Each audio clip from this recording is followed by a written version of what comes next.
Good afternoon and welcome to the Midday News. Here's what we have in the bulletin. Gun battle in Hanover leaves 3 dead, 1 on the run. Water levels rise, Westmoreland residents marooned. And later in sports, West Indies beat England in third one-day international. Thank you for joining us. I'm Shamila Pula and here are the details. There's another vacancy in the Senate as Jamaica Labour Party Senator Don Webby has resigned. Mr. Webby last month took a leave of absence from his role as Chief Executive Officer of Grace Kennedy. That took effect on October 9th. In a notice to members of staff, Mr. Webby explained it was due to health reasons. Now an update on the 2 persons who were washed away in floodwaters in Lowidersville, St. Catherine. Police have retrieved the vehicle close to the area where it was washed away on Tuesday. The bodies of 58-year-old Junior Gooden and Tarika Green, 28, were inside. We'll have more on this developing story in Primetime News. Residents in McNeil Land, Little London, Westmoreland are still reeling from the aftermath of Tropical Storm Raphael. Some residents are now marooned due to severe flooding. Some residents are now marooned due to severe flooding. Due to the rise in water levels, residents are fearful. I'm going to get the drain clean. However, it was already flooded, so they couldn't get the drains clean today. And this is caused by the drains not being cleaned for months. We haven't seen any MP or councillor in McNeil for quite a while now. So we haven't gotten the drains to clean during the hurricane season. Member of Parliament for Westmoreland Western Moreland Wilson says every effort is being made to address the problem. I took a tour this morning with the Council for the Division as well as the persons from the Municipal Corporation, the Ministry of Labour. Officers are out early this morning delivering packages. So we are here on the ground for the people. But I want to take this opportunity to ask persons to be mindful and careful because we are just seeing water rising in some areas. So despite the passage of the tropical storm, it's just now we have seen that the water is now running and flowing, and in several areas we are seeing like basically flash flood. Despite recent heavy rains lashing sections of the island, the government's $45 billion Spark program is still on track. Works Minister Robert Morgan gave an update at Wednesday's post-cabinet press briefing. I know a lot of persons think Spark has not started, but the asphalt is actually one phase of Spark. There is the procurement aspect, there is the planning aspect that started as far back from an action perspective in May, but from a policy perspective the year before. So we have gotten the approval of the Public Investment Administration branch, PIAB, and we are currently now at the Public Procurement Commission for their approval, after which it will be going to the Infrastructure Committee and then to Cabinet. We expect by the end of November those processes will be completed, so we'll be able to do our first road before the end of the year. As it relates to the REACH program, Mr. Morgan says that continues until March next year.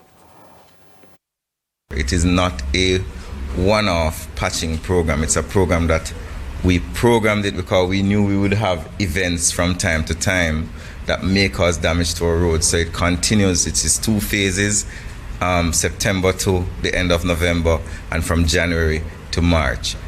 We have had some delays because of the rains. You cannot patch roads in rain. It's not wise to patch wet roads. We did try to do a thing, as they say, and lost some asphalt because they got cold in the rain. So we decided to pause it. As soon as the time dries a bit, we will resume the REACH patching program. 3 men are dead and another on the run following a gun battle with police from the Area 1 Police Division. Operations Officer Superintendent Carlos Russell told TVJ News the incident happened along the Cove Main Road in Hanover about 5:35 Wednesday evening. Acting on information, they signal a dark color Vaxi motor car to stop along the Mosquito Cove Main Road. The vehicle pulled over and 4 men alighted with guns and fired at the police. The police returned the fire, and during a running gun battle, 3 of the gunmen were shot and injured.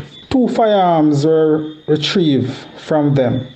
The 4th man escaped. Superintendent Russell says the men were taken to hospital where they were pronounced One of the dead. deceased has so far been identified as one Clive Lawson, OC Greedy, of a Mount Salem address in St. James, whilst the other 2 has not yet been identified. Clive Lawson is the leader of the Caton Defense Force gang based in the Mount Salem area of St. James, and was a suspect in a recent invasion of Campbell Lane in St. James, in which 1 man was shot and killed and several houses fired on.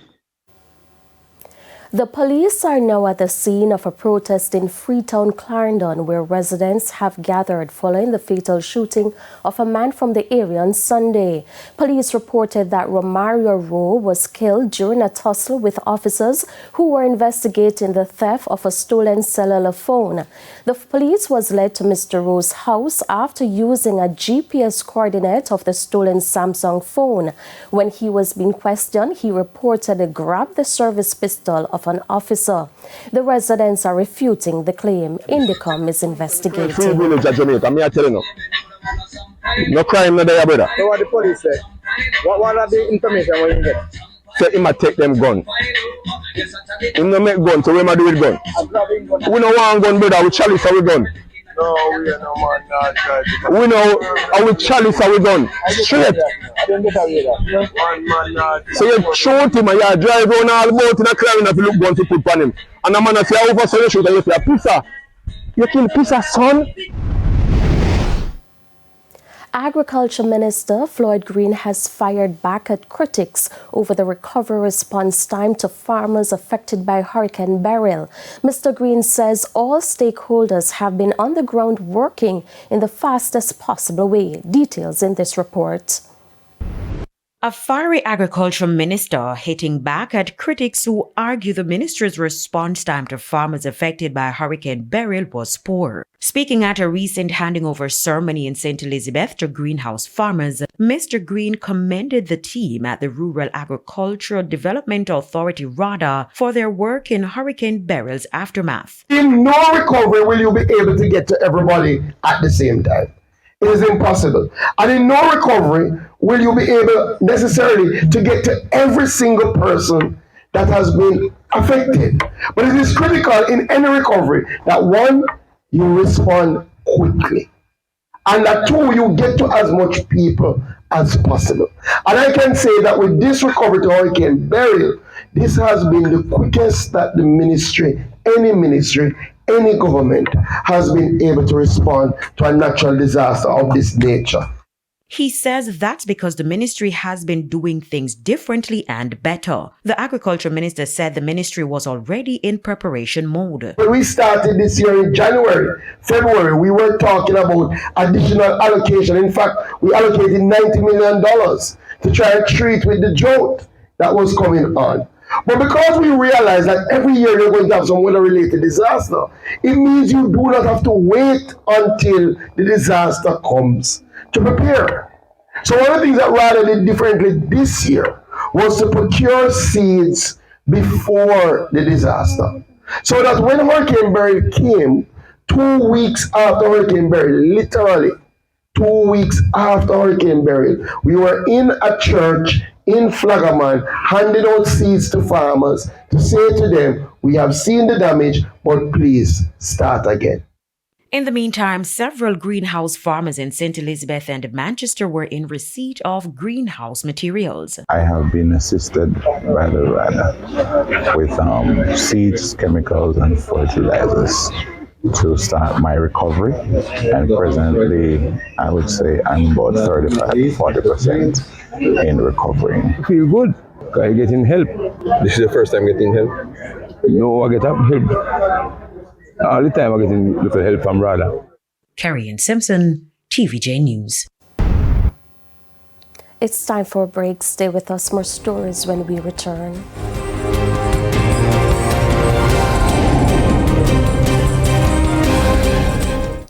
Welcome back to the Midday News. Prime Minister Andrew Holness has joined other world leaders in congratulating U.S. President Donald Trump on his recent electoral victory. This win secures Trump's second term as president following his defeat of Kamala Harris, who has Jamaican roots. Mr. Holness was speaking at the post-cabinet press briefing on Wednesday. Let me, I haven't said it yet, but though I have tweeted, is to congratulate the President-elect of the United States, President Trump, and his victory last night. Of course, one of the contestants in the race has some Jamaican connections, and we wish Vice President Harris all the best. Vendors along Haywood Street in downtown Kingston are breathing a sigh of relief as the Kingston and St. Andrew Municipal Corporation continues to clean the street. The cleaning started Monday, and the Municipal Corporation says more areas in the Market District are on their list to sanitize. It started with a meeting of all stakeholders, vendors, the police, National Solid Waste Management Authority, and the Kingston and St. Andrew Municipal Corporation. The aim? To clean the entire downtown Kingston Market District. It started along Haywood Street, which is one of the more congested streets downtown. Tons of garbage loaded onto trucks and carted away. And now, Haywood Street is slowly taking on a new look, feel, and smell. What we are trying to do is to get them to go back onto the sidewalk where they can be, for any case of emergency or traffic cars can be driven on the road. And the vendors have been warned to stay within their boundaries. They're pleased. For everything we want to do, I want to do it right and proper way. Yes. And we need to go on it, man, as long time. And now if we corporate people can have space to park them vehicles, them come sell and come deliver them things, and people are come buy them now, and lick up by the cart and the truck and none to lick them. Them all right. Me love what I can do right here now. The vendors say they're prepared to keep things in check. And anybody who disobey the order supposed to pay a fine. Yes. And the next thing again, we agree with that. The next thing again is supposed to put in this place, no cat is supposed to line up in front of it. That is it. That so is the next get somebody, you know, watch that, deal with it. And according to the mayor, the cleaning won't be limited to just Haywood Street. City Inspector Alric Francis says the vendors aren't the only ones contributing to a messy market district. So we have also been engaging the store-owned operators because they too have not been disposing their garbage in a proper way. We have noticed and have served notice on operators here on Haywood Street that have been releasing wastewater on the road, right? We would have indicated to them they have taken some remedial action where those flows have stopped. Kirk Wright, TVJ News. It's now time for the Business Minute. Managing Director of the Jamaica Stock Exchange, Dr. Marlene Street Forrest, says the number of investors in the stock exchange jumped from 14,000 to 360,000 as at the end of September. This, she says, is attributable to the JCS's investor education and outreach programs. Dr. Street Forrest adds that these numbers are likely to increase due to the current Investor Education Week celebrations and seminars, which will continue into next week when the focus will be on young investors. Further afield, the U.S. Federal Reserve is expected to announce its latest interest rate decision on Thursday. The Fed kept rates at a 2-decade high for a year to rein in inflation. In September, they finally cut rates by 0.5 point. Inflation has been falling, but not as quickly as estimated. Meanwhile, the presidential election results and signs of a cooling labor market will likely impact the Fed's decision. And that's it for the Business Minute. I'm Carrie Simpson. Time now for the top regional and international stories. In the region, Cuban authorities are now working to restore electricity to the country. This after Hurricane Rafael knocked out the country's power grid, leaving 10 million people without electricity. The grid collapsed Wednesday afternoon as Rafael ravaged Cuba with 115 miles per hour winds, damaging homes, uprooting trees, and toppling telephone poles. By Thursday morning, the hurricane had moved 155 miles north and west of Havana, entering the Gulf of Mexico and no longer posing an immediate threat to land. On the international scene, the White House says President Joe Biden spoke with President-elect Donald Trump on Wednesday and congratulated him on his victory. An official said Biden expressed his commitment to ensure a smooth transition and emphasized the importance of working to bring the country together. He also invited Trump to meet with him at the White House. A specific date will be worked out later.